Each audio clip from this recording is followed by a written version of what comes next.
ആരാണ് ബ്രഹ്മരക്ഷസ് എന്നറിയാമോ? ദുർമരണം സംഭവിച്ച ബ്രാഹ്മണന്റെ പ്രേതമാണ് ബ്രഹ്മരക്ഷസായി മാറുന്നത് എന്നാണ് വിശ്വാസം. അവരെ പ്രീതിപ്പെടുത്തുന്നവരുടെ മേൽ ധാരാളം സമ്പത്തും അഭിവൃദ്ധിയും വർഷിക്കുമെന്നും അവരെ വെറുക്കുന്നവരെ മരണപ്പെടുത്തുക പോലും ചെയ്യുമെന്നും വിശ്വസിക്കപ്പെടുന്നു.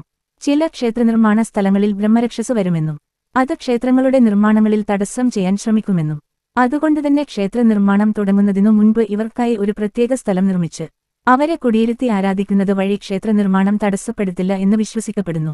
ദുർമൂർത്തിയായും സദ്ദേവതയായും ഇവയെ ആരാധിക്കപ്പെടുന്നുണ്ട്.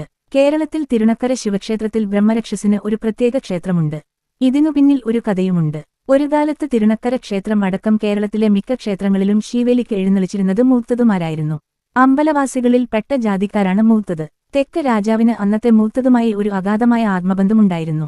ക്ഷേത്രജോലി കഴിഞ്ഞു വരുന്ന അവസരങ്ങളിൽ മിക്കവാറും താമസം രാജ്കൊട്ടാരത്തിലായിരുന്നു. ഇരുവരും തമ്മിൽ പല കാര്യങ്ങളും സംസാരിച്ചുകൊണ്ടിരിക്കും. കാഴ്ചയിൽ സുന്ദരനായ മൂത്തതിൽ രാജപത്നിയുടെ കണ്ണുടക്കുകയും തുടർന്ന് അവർ തമ്മിൽ പ്രണയത്തിൽ ആകുകയും ചെയ്തു. രാജാവില്ലാത്ത സമയങ്ങളിൽ ഇരുവരും തമ്മിൽ രഹസ്യ കണ്ടുമുട്ടലുകൾ പോലുമുണ്ടായി.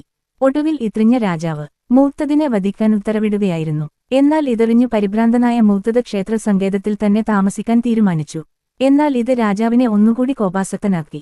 ക്ഷേത്രത്തിൽ വച്ചായാലും മൂത്തതിനെ വധിക്കാൻ അദ്ദേഹം ഭടന്മാർക്ക് കൽപ്പന നൽകി. ഈ സംഭവം മൂത്തത് അറിയുകയും അയാൾ തലവേദന അഭിനയിച്ച് ക്ഷേത്രത്തിൽ കിടക്കുകയും ചെയ്തു. അന്നത്തെ ശിവേലിക്ക് എഴുന്നള്ളിക്കാനുള്ള അവകാശം മൂത്തത് കീഴ്ശാന്തി ആയിരുന്ന മടപ്പള്ളി നമ്പൂതിരിയെ ഏൽപ്പിച്ചു. സംഭവങ്ങൾ ഒന്നും അറിയാതെ മടപ്പള്ളി അത് പൂർണ്ണ മനസ്സോടെ സ്വീകരിക്കുകയും ചെയ്തു. മടപ്പള്ളി തിടമ്പുമായി പുറത്തുകിടക്കുന്നതിനു പിന്നാലെ മൂത്തത് അവിടെ നിന്നും സ്ഥലം വിടുകയും ചെയ്തു. ഈ സമയം മൂത്തതിനെ വധിക്കാനുള്ള സന്നാഹങ്ങളുമായി ക്ഷേത്രമതിൽ വടക്കുഭാഗത്ത് കാത്തുനിൽക്കുകയായിരുന്നു.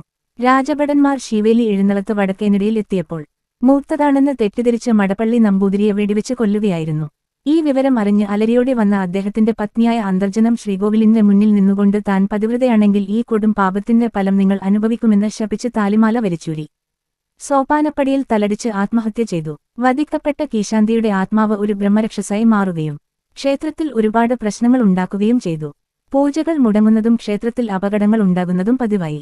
പിന്നീട് ബ്രഹ്മരക്ഷസിനെ ആവാഹിച്ച് ക്ഷേത്രമതിലകത്ത് വടക്കേമൂലയിൽ പ്രതിഷ്ഠിച്ചതോടെ പ്രശ്നങ്ങൾക്ക് പരിഹാരമായി.